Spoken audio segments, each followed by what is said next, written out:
네, 안녕하세요. 저는 한국아동패널 연구 책임을 맡고 있는 조미라입니다. 저는 한국아동패널 사업에 대해서 전반적인 설명을 드리도록 하겠습니다.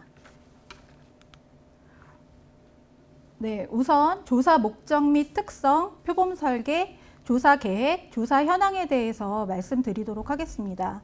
한국아동패널의 플레임은 한국아동 성장발달 종단 연구인데요. 한국아동패널 조사는 한국 아동의 성장 발달 과정을 출생부터 성인기에 이르기까지 장기적으로 추적 조사합니다. 이를 통해 시기별로 아동의 성장 발달상의 특성, 가구와 양육 환경, 보육 교육기관의 기능과 효과, 그리고 지역사회와 국가정책의 영향에 관한 자료를 국가 수준에서 수집해 제공하는 것을 목적으로 수행되는 과제입니다. 한국아동패널에 대해서 소개할 때 제가 항상 강조하는 부분인데요. 한국아동패널은 한국 최초의 신생아 시기부터의 장기 종단 연구입니다. 2008년생들이 저희 한국아동패널의 대상이고요.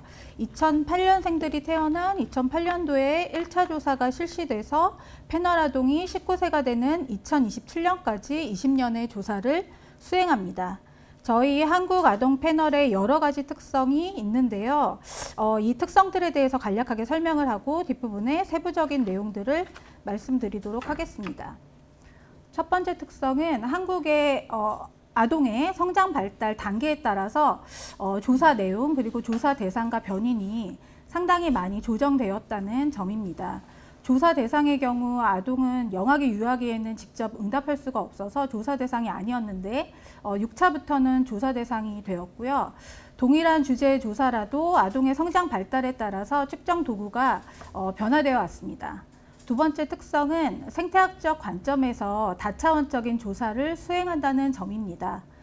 한국아동패널은 아동 당사자를 둘러싼 가족, 돌봄 및 보육 환경, 학교 및 사교육, 그리고 지역사회와 정책 영역을 포괄하는 조사를 수행하고 있습니다. 이를 위해서 주 양육자, 아동의 부모 각각, 그리고 아동의 육아지원기관의 교사를 조사 대상으로 삼고 있습니다. 셋째, 다양한 조사 방법을 활용하고 있다는 점입니다. 집필 및 면접 방식 외에도 저희가 의료진을 대동한 적도 있고요. 발달 영역별 전공자를 활용한 관찰 및 수행 검사의 방법도 사용했습니다. 마지막으로 특정 시기에 심층 조사도 수행한다는 점도 말씀드립니다. 본조사 외에도 주요 성장 단계별로 심층 조사를 실시해서 일반 조사에서 포괄하기 어려운 부분에 대해서 조사하고 있습니다. 네, 다음으로 표본 설계에 대해서 말씀드리도록 하겠습니다. 한국아동패널의 모집단은 2008년도에 출생한 신생아 가구입니다.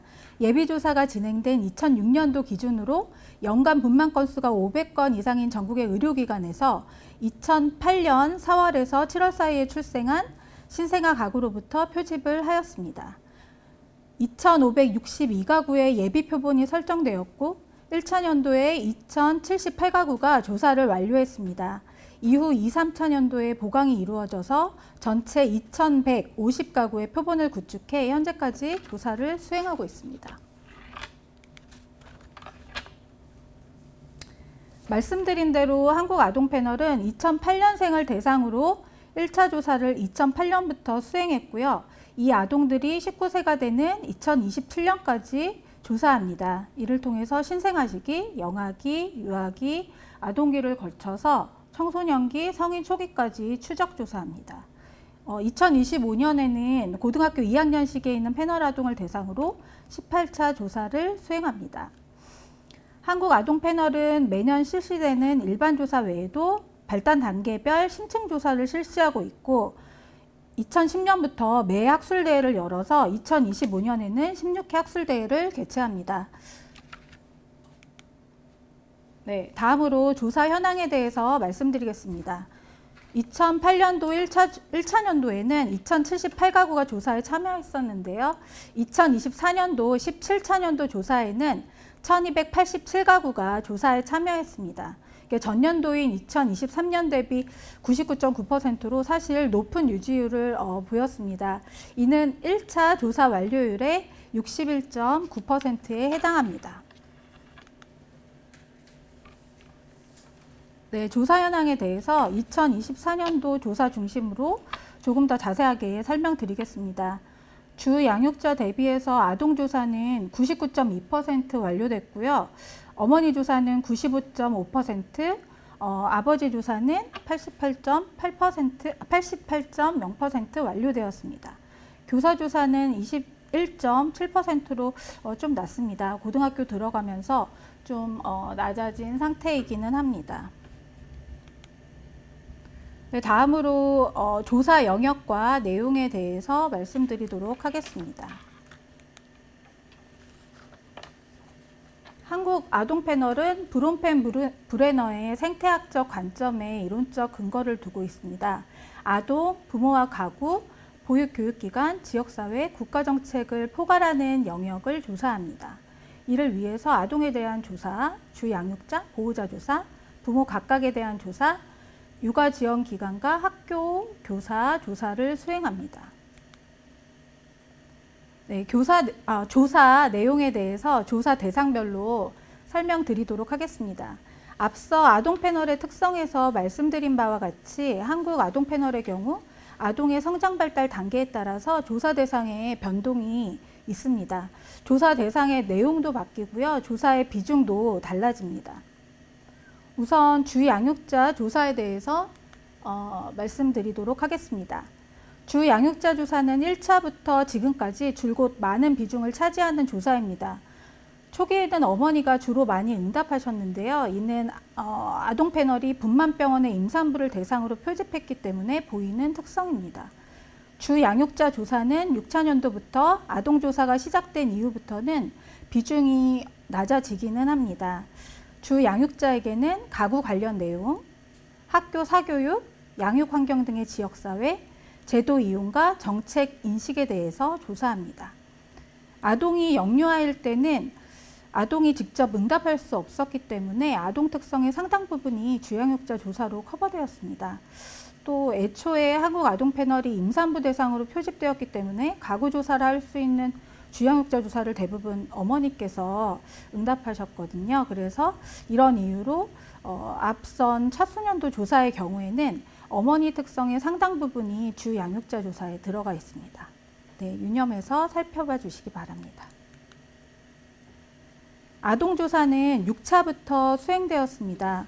아동조사의 비중은 아동의 성장에 따라서 커지다가 중학교 시기 이후부터는 비중이 아주 많이 커졌는데요. 조사 내용을 보면 식생활, 미디어 활동, 생활시간 조사와 같은 일상생활의 영역들, 그다음에 학업, 정서, 사회성, 진로 진학, 부모에 대한 인식, 신체 발달 이런 것들이 포함되어 있습니다. 저희가 아동 대상으로 건강조사도 실시했습니다. 6차부터 9차년도에 실시되었고요. 서울 아산병원과 공동으로 천식, 아토피, 피부염, 알레르기, 비염 관련해서 조사했습니다. 다음은 어머니 조사에 대해서 말씀드리도록 하겠습니다. 어머니 조사를 통해 아동의 영유아기, 아동의 초등 시기까지 양육과 관련된 많은 문항들이 수집되었습니다. 초기에는 그래서 아버지 조사에 비해서 어머니 조사의 내용이 많았습니다. 그러다가 15차 연도 조사부터는 부모가 동일하게 설문을 구성해서 조사하고 있습니다. 부모 조사의 내용은 취업 상태, 양육 신념과 양육 스트레스 등의 양육 관련 내용들, 건강, 정서 상태 등으로 구성되어 있습니다. 저희가 1차년도에는 병원 조사도 실시했습니다. 이는 분만병원에서 어머니 대상으로 실시된 조사인데 임신 보조시술, 분만 형태, 출산 후 아기 접촉, 산전 우울 상태 등을 조사했고 이 내용 모두 공개되어 있습니다. 활용해 주시기 바랍니다. 네, 아버지 조사도 실시되고 있는데요.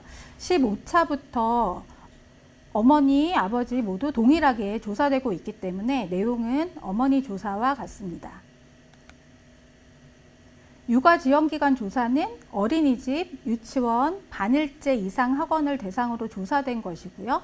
4차부터 7차까지 조사되었습니다. 육아지원기관에는 기관 및 교사 특성, 학급 운영, 특별활동, 가정협력 등에 대해서 조사되었습니다. 아이들이 학교에 들어간 이후에는 학교조사도 수행되었습니다. 학교 담임교사 대상으로 8차부터 진행되었고 학교와 교사 특성, 학급 운영, 부모의 학교 참여 등에 대해서 조사하고 있습니다.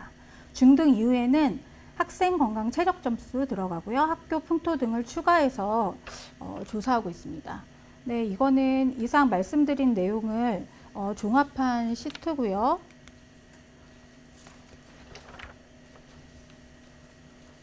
네, 지금까지 조사 대상별로 주요한 조사 내용들을 설명했습니다.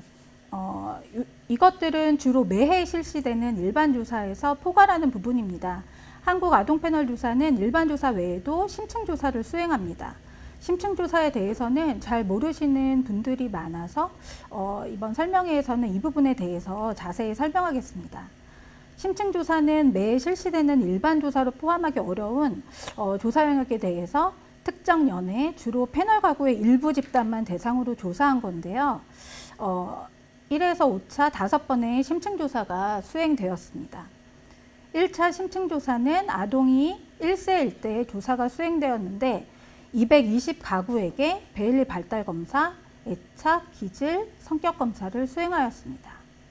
2차 심층조사는 아동이 5세일 때 500가구 정도에게 인지, 언어 발달에 대해서 수행되었습니다. 3차 심층조사는 알레르기 질환 관련해서 일부 패널 가구가 병원에 직접 가서요, 임상조사를 수행하였습니다.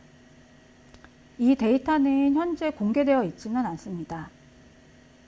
4차 심층조사는 아동이 12살일 때 600가구를 대상으로 아동과 부모 각각에게 수행되었습니다. 인성, 정서 조절 곤란, 성격과 관련된 검사들이 수행되었습니다. 5차 심층조사는 아동이 16세 고등학교 1학년 시기에 후기 청소년의 가족 및 다문화 인식을 주제로 하여 아동 모두를 대상으로 조사되었습니다. 네, 이어서 조사 방법에 대해서 살펴보겠습니다. 한국아동패널조사는 다양한 조사 방법을 시도해왔습니다. 가구 방문을 통한 면접조사를 기본으로 택하고 있는데요. 특히 아동의 영유아 시기에는 관찰 수행조사를 실시하기도 했습니다.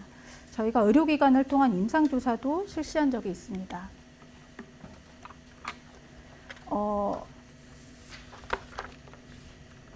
특히 이번 설명회에서는 수행조사를 방법으로 조사된 조사 항목들을 소개하도록 하겠습니다. 주로 발달검사들이 그것들인데요. 1, 2, 3차년도에는 한국형 덴버조사 KASQ가 수행되었습니다. 4, 6, 8차년도에는 어휘력 조사도 실시했습니다. 관련해서 수용, 표현 어휘력에 대해서 점수가 제공되고 있고요. 5차년도부터는 유아행동평가척도 CBCL을 부모 대상으로 실시하고 있습니다. 관련해서 하위척도별 점수를 제공하고 있습니다. 5차 10차년도에는 도형 그리기를 통한 창의성 검사를 수행했고요. 6차년도에 자아개념 검사, 7차년도에는 조음 발화 능력 검사도 수행하였습니다. CBCL 같은 경우는 아동기로 들어서면서 아동 청소년용으로 바꿔서 경련으로 조사하고 있습니다. 역시 하위척도별 점수를 제공하고 있고요. 아동 행동평가와 관련해서는 교사 대상으로도 12차 연도부터 경련으로 수행하고 있습니다. 9차 13차년도에는 다요인 지능검사 수행했고 12차년도에 성격검사, 학업 동기검사 수행되었습니다. 이러한 발달 검사에 대해서는 주로 영역별 점수를 데이터로 제공하고 있습니다. 일부 검사의 경우에는 개별 문항 점수도 제공되기도 하는데 저작권 등의 이유로 세부 문항이 비공개된 것도 있거든요. 그래서 이런 경우에는 몇몇 검사는 신청을 통해서 문항을 제공해 드리고 있습니다. 한국아동패널 홈페이지에서 확인하시고 필요시 신청해 주시기 바랍니다.